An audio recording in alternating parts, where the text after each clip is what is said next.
sunny Côte du Rhône region. Here you'll follow one of France's favorite wine roads, weaving through a rustic landscape carpeted with vines and peppered with warm stone villages.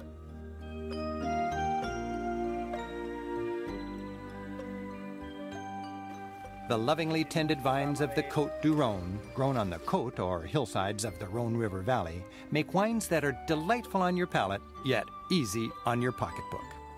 Traveling in May, we see the selection of just the best spring shoots on these gnarly old vines. This region was first planted with grapes by the Greeks around 600 BC. Romans built upon what the Greeks started, realizing even back then that here in Provence, the stony soil, mild winters, and long hot summers were ideal for producing great wine. Most villages have winemaking co-ops offering a handy one-stop place to taste the various wines. My friend and fellow tour guide Sabine Letentrier is joining us to be sure I get the fine points of Provençal culture just right. Wait until you taste those wines. This is the Caveau de Gigondas. It's a cooperative.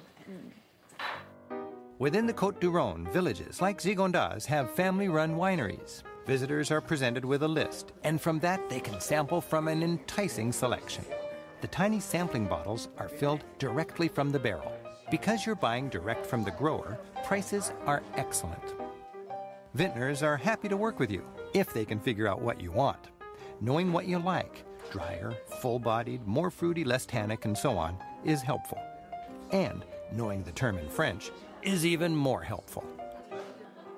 If I'm shopping for a wine, I'm often thinking, I think like most Americans, of the grape. I'm looking for a Merlot or a Syrah or something like this.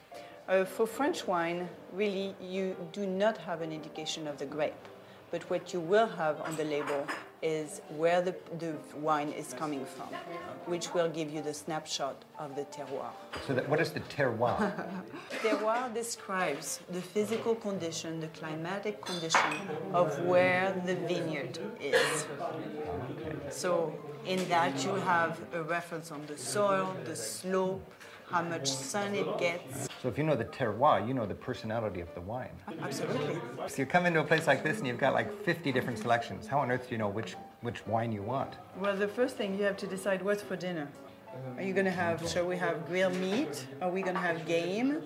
A strong meat with a sauce. Okay. And then we select the wine. So you go to a friend's house and they're serving some game with a spicy sauce and they come up with just a off-the-wall wine. You are aware of that. Yeah, absolutely. They conceived it like creating the instrumentation for a different composition, a musical composition. That's right. I mean, you really get really that subtlety. I was thinking oboes, and you've got French horns.